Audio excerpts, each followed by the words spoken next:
For those of you who are very good in math, I would like to derive the period of a simple pendulum using the conservation of mechanical energy. Now, if you're not very good in math, just forget about this. I derived the period of a pendulum in another way. Now I will do it using mechanical energy. It's a little bit more complicated, but it's cute, it's nice. You know, it shows you that physics works no matter how you approach it. Here is the pendulum. And the pendulum, say, is viewed when the angle is theta.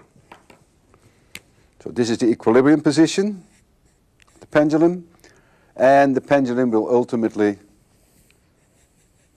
swing all the way to an angle theta max. There's a length L. And the velocity at this point here, let's call this point B, is v of theta.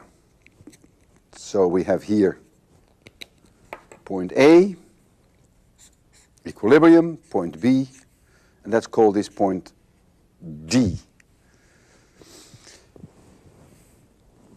If there is no friction of any kind, then the sum of potential energy and kinetic energy must be conserved here, here, and here, must be the same, is a constant. I can always arbitrarily choose the level of gravitational potential energy, and I call it U equals 0 at A. So at point B, I would have to evaluate this distance h. This equals L cosine theta. So h equals L minus L cosine theta equals L times 1 minus cosine theta. So at that point B, mgh, remember Massachusetts General Hospital, that's the difference between potential energy between here and here, equals mg times L times 1 minus cosine theta. That is U at point B, and the kinetic energy at that point B where the angle is theta equals 1/2 m v theta squared. So this all holds for point B. Now in point A, U equals 0, and all the energy is in kinetic energy. In point D, the kinetic energy is 0, and all the energy is in gravitational potential energy. So now I want to write down at point B, U plus kinetic energy is a constant. M G L times 1 minus cosine theta plus 1/2 m v theta squared equals a constant. I call that equation number 1. What is v theta?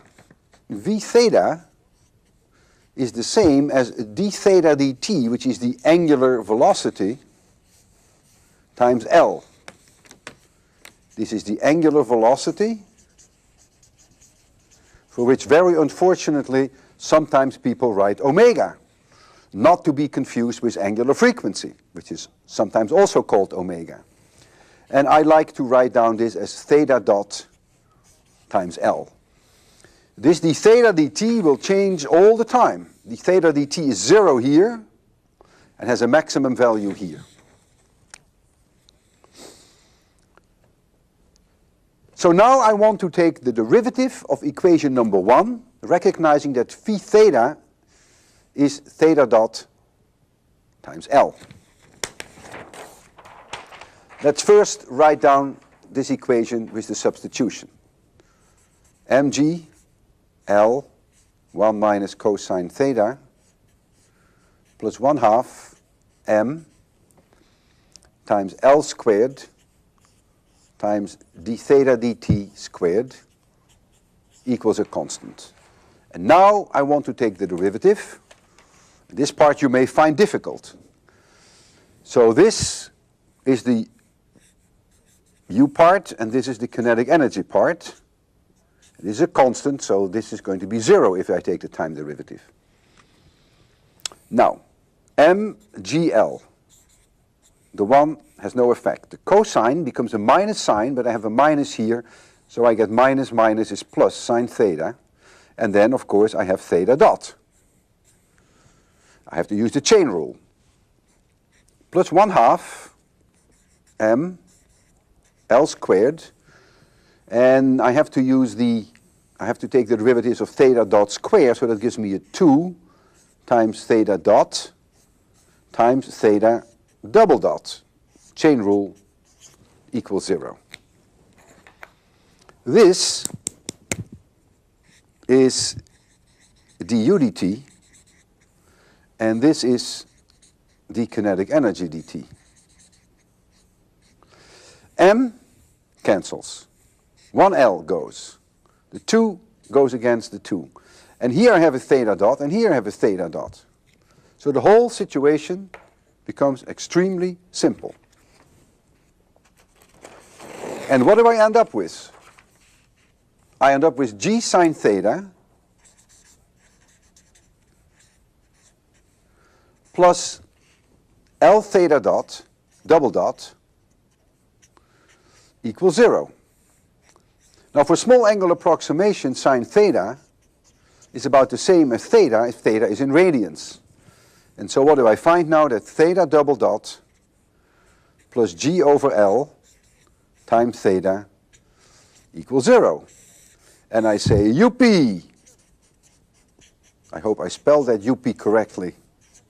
UP, this must be a simple harmonic oscillator, because I recognize immediately theta double dot plus a constant times theta is 0. And in fact, I can immediately write down that the angular frequency is the square root of G over L, and the period of oscillation, which is 2 pi divided by the angular frequency, equals 2 pi times the square root of L over G. And this is, of course, no surprise. This is a very familiar result. So you see that you can also derive the period of a simple harmonic oscillation in the case of the pendulum, and you can often do that using the conservation of mechanical energy. Whichever method you prefer, it's up to you.